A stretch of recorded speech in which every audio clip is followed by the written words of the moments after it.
Bismillahirrahmanirrahim. Assalamualaikum warahmatullahi wabarakatuh. Sampurasun. Hamdan wa syukran lillah, amma ba'd. Sahabat-sahabatku yang baik hati dimanapun anda berada, semoga kabar kita semuanya selalu dalam lindungan Allah subhanahu wa ta'ala, dan selalu kita mendapatkan kemudahan dalam segala urusan dunia maupun urusan akhirat. Amin ya Allah ya rabbal alamin. Sahabat-sahabatku yang baik hati dimanapun anda berada, sebetulnya saya sudah beberapa hari ini pengen membuat sebuah video, atau bisa dikatakan surat terbuka gitu ya, untuk saudara kita. Karena sudah beberapa minggu ini kita semua disibukkan dengan pendengaran-pendengaran yang sangat tidak Indonesiawi banget, sangat tidak Nusantarawi banget gitu loh. Apa itu ijazah palsu? Saya hanya satu pertanyaan untuk kalian semua. Apa karya anda untuk negeri ini? Saya hanya bertanya itu aja. Apa karya anda untuk negeri ini?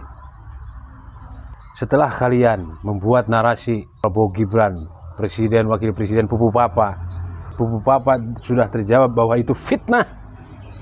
Sekarang muncul lagi memfitnah bapaknya Jokowi bahwa Jokowi itu menggunakan ijazah palsu. Mohon maaf, apa jasamu untuk negeri ini? Dulu kau jadi menteri olahraga, apa peninggalanmu? Apa jadi menteri olahraga? Itu peninggalan karyamu apa jadi menteri olahraga, bos? Apa coba katakan? Saya nggak ada urusan dengan urusan ijazah Jokowi palsu atau tidak.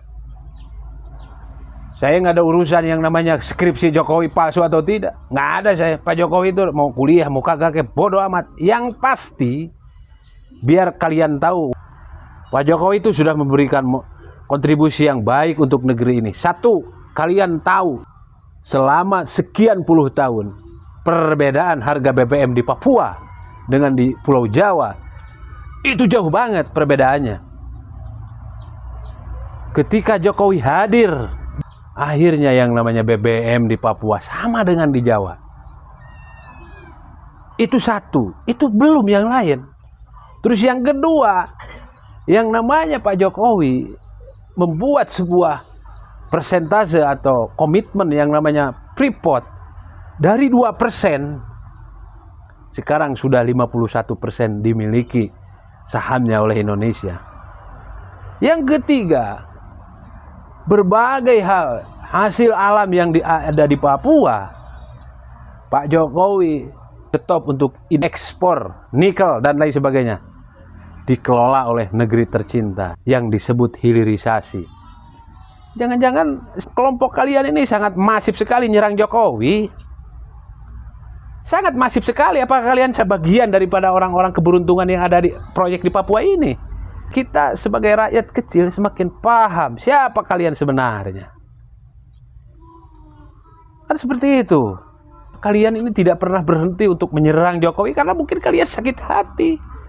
Sejak kau jadi menteri olahraga, saya tahu di Papua itu masih sahamnya masih 2% dimiliki Indonesia. Masih di bawah 10%. Ini kita ini punya data. Ini jangan salah. Kan begitu. Kita sebagai rakyat kecil semakin tahu, bos. Kenapa kalian nyerang terus? Kelompok kalian ini nyerang terus dan terus Jokowi, nyerang terus keluarga Jokowi. Enggak masalah ini, masalah itu, enggak masalah itu, masalah ini, masalah ijazah lah, masalah tubuh apa dan lain sebagainya. Masalah PKI lah. Fitnahan kepada Pak Jokowi ini luar biasa. Masya Allah, luar biasa. Kita akhirnya jadi curiga, ada apa ini dengan orang-orang ini? Terus saja ngeganggu keluarga Jokowi. Ada apa ini, saudara? Kan begitu. Terus kemudian akhir-akhir ini kita tahu, kalian semua, siapa yang membubarkan HTI kalau bukan zamannya era Jokowi? Siapa yang membubarkan yang namanya FPI kalau bukan zamannya Pak Jokowi? Kan Pak Jokowi. Otomatis, ini golongan-golongan orang yang sakit hati. Kita tahu ini. Aduh, kacau ini. Sudahlah saudara, kebatilan itu tidak akan pernah mengalahkan kebenaran, saudara. Yakinlah itu, ya. Kalian sekarang sedang berkuasa, merasa paling benar, merasa paling yes, merasa paling suci, merasa paling UGM, merasa paling berbagai macam hal yang kalian miliki. Kalian itu merasa berkuasa dalam segala hal.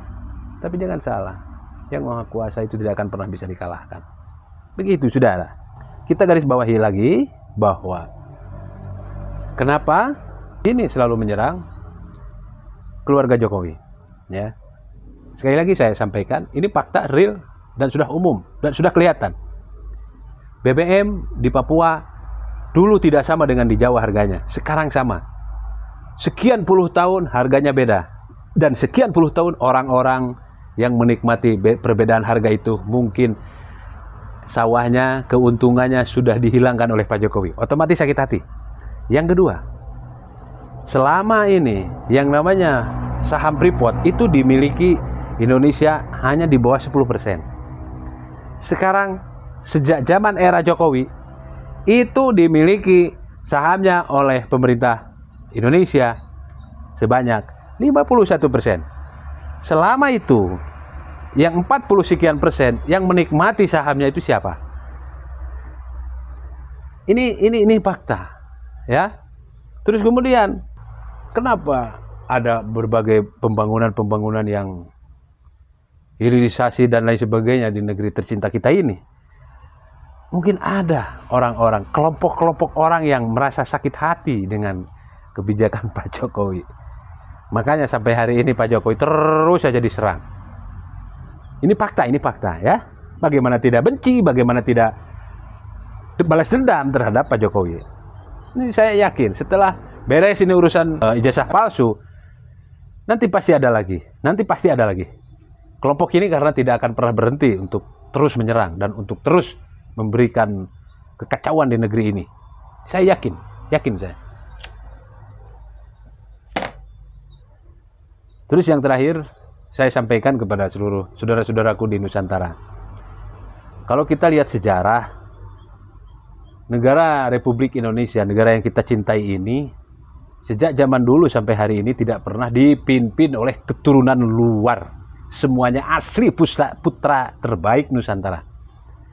Pak Soekarno, Pak Soeharto, Pak Habibie, Pak Gus Dur, Megawati, SBY, Pak Jokowi, Pak Prabowo. Semuanya asli putra Nusantara. Itu harus diingat dan selalu dipertimbangkan buat kita. Leluhur negeri ini meridoi dan merestui. Mungkin pemimpin di negeri ini hanya untuk putra Nusantara. Tidak untuk siapapun. Apalagi keturunan orang luar negeri. Apalagi pendatang akan menjadi pemimpin di negeri ini tidak bisa. Sudah ya, gitu aja. Jadi sekali lagi sahabatku semuanya, saya sampaikan kebaikan tidak akan pernah dikalahkan oleh kebatilan. Terima kasih. Assalamualaikum warahmatullahi wabarakatuh. Merdeka. Salam Pancasila. Sampurasun.